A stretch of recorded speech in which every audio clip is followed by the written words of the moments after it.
Welcome back, guys. I am DC, creator and host of Barside Jive, and I want to welcome you to my daily dose of rock music history.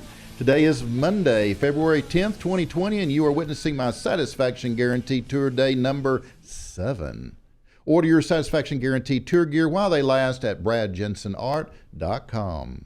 I am coming at you live atop the beautiful Vocal Studios in North Dallas. Now, what do you say we talk some rock and roll?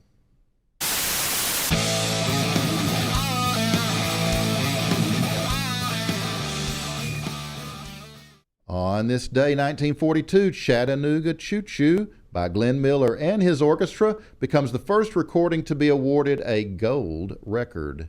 It was actually just a master copy of the disc sprayed with gold lacquer by RCA as a publicity stunt. The actual award, recognized today as a gold record, would not be initiated for another 16 years when the Recording Industry Association of America, RIAA, borrowed the idea and trademarked the gold record. The first gold single was awarded to Perry Como in 1958 for Catch a Falling Star, and the first gold album was given to Gordon McRae for the soundtrack to Oklahoma.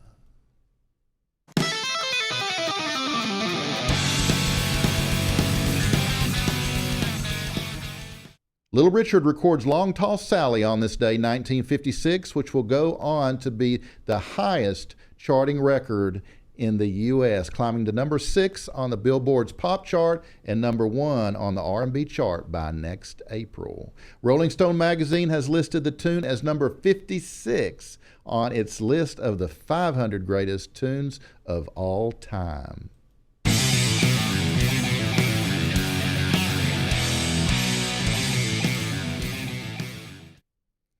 On this day, 1958, Elvis attains his 9th U.S. number 1 single with the double-sided hit, Don't I Beg You.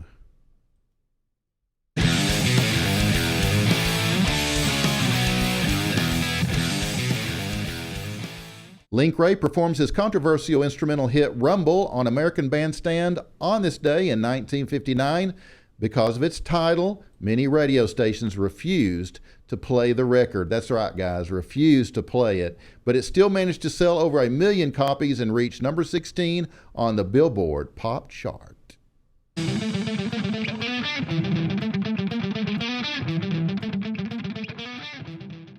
On this day, 1964, American newspapers report that millions of teenage boys are spending extra time in front of the mirror trying to make their hair look like Paul McCartney's, following an appearance of the Beatles on the Ed Sullivan Show the previous night.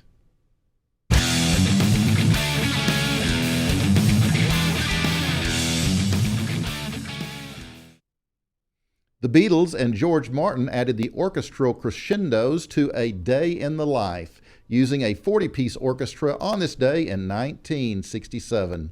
Martin would later recall that when he told some of Britain's finest musicians that they were to play 24 bars of improvised crescendo, they all looked at me as though I were completely mad.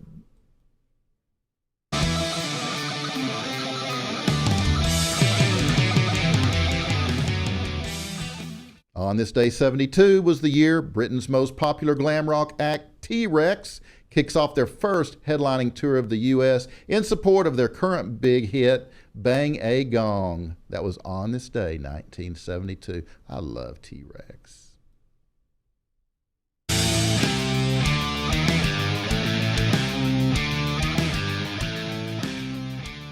On this day, 1979, Rod Stewart enjoyed his third Billboard number 1 hit with Do Ya Think I'm Sexy.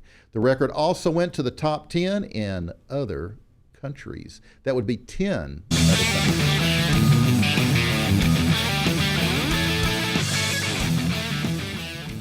Roger Daltrey of The Who was awarded the CBE Commander of the Most Excellent Order of the British Empire by Queen Elizabeth II at Buckingham Palace for services to the music industry on this day in 2005.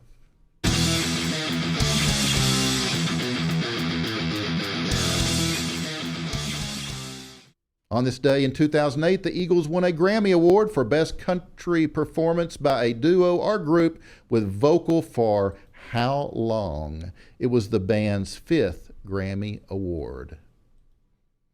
And that, kiddies, is rock and roll, and that wraps my rock history lesson today. But there is more coming from me to you every day as I peel back the pages of the past and give you the rock legends on my daily dose of rock music history.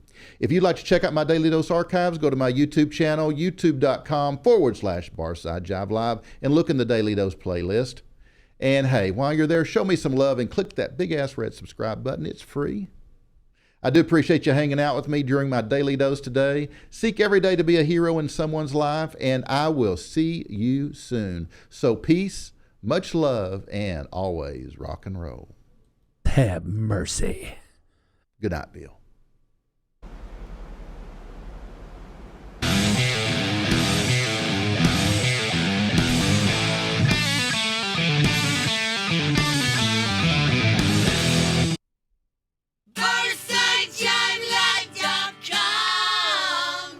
That's BarsideJiveLive.com.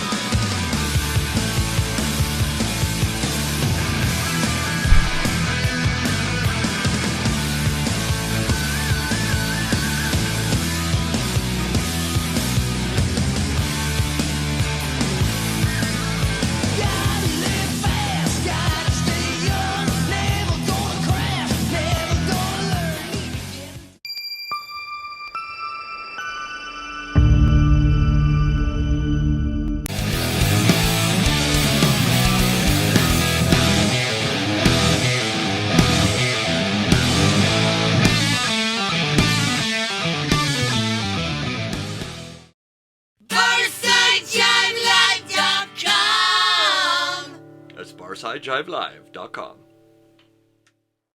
The zoo gives you rock for the senses. Lows that evolve into highs that pierce. Feel the rock on 98 KZEW, Dallas, Fort Worth.